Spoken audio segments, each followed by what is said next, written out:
Bonjour tout le monde, je suis Justin Gélina, planificateur financier. Je crois sincèrement que le monde des finances a besoin d'être accessible et vulgarisé pour tous. C'est pour ça que je fais des petites capsules qui sont courtes, simples et que ça permet de rejoindre le plus de monde possible parce que les finances, ça touche tout le monde. Alors aujourd'hui, on va parler du testament. Ça peut faire peur de devoir planifier en cas de décès, de dire, bon, qu'est-ce qui va se passer si jamais mon conjoint ou moi-même décédons. Mais on va voir aujourd'hui que ça va être très important de planifier ça, en fait.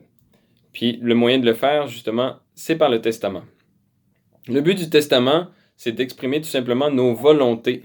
Lorsque l'on décède, à qui et comment est-ce que sont légués nos biens ou tous les actifs que l'on a accumulés dans notre vie. La question que j'entends souvent, c'est pourquoi est-ce que c'est si important de faire un testament? Il y en a entre autres pour les plus jeunes qui se demandent vraiment la nécessité. En fait, on va voir que sans testament, c'est la dévolution légale qui s'applique. C'est quoi la dévolution légale? Je vais vous présenter une petite affiche, c'est comme ceci.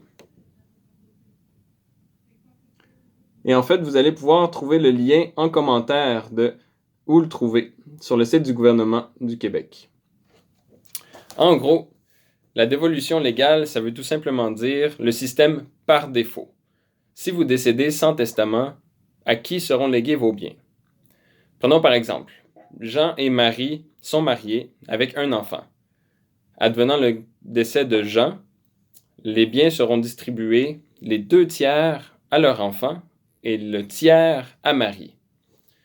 Alors, c'est ça que, sans testament, par défaut, le système fait. Prenons par contre le même cas, sauf qu'au lieu que Jean et Marie soient mariés, ils sont conjoints de fait. La dévolution légale fait en sorte alors que tout sera légué à l'enfant, puisque le conjoint de fait n'est pas reconnu dans la loi comme étant un conjoint survivant. Imaginez alors que votre enfant se retrouve propriétaire ou copropriétaire d'une maison ou propriétaire d'une voiture, que vous pourriez ne pas l'utiliser puisque pour faire des modifications au dossier, ça prend le consentement de la personne qui est propriétaire, qui serait l'enfant, mais on ne peut pas faire de modifications puisque l'enfant est mineur et les décisions doivent être prises par un conseil de tutelle. Bref, on n'est pas sorti du bois. L'état civil a donc un énorme impact sur les décisions aussi que ça peut avoir au niveau d'une succession. Prenons un autre exemple, quand on parle d'une personne qui était mariée, n'est pas divorcée, mais étant maintenant en relation de fait, donc en union de fait avec une nouvelle personne. L'union qui est reconnue au niveau de la loi, c'est justement le précédent mariage. Donc si on n'a pas de testament, tout serait légué en fait au conjoint survivant ou aux enfants, tout dépendamment de qui est encore présent dans l'union. Mais ça a justement un gros impact. Et puis c'est pour ça que le testament est très important que l'on puisse faire ces vérifications-là.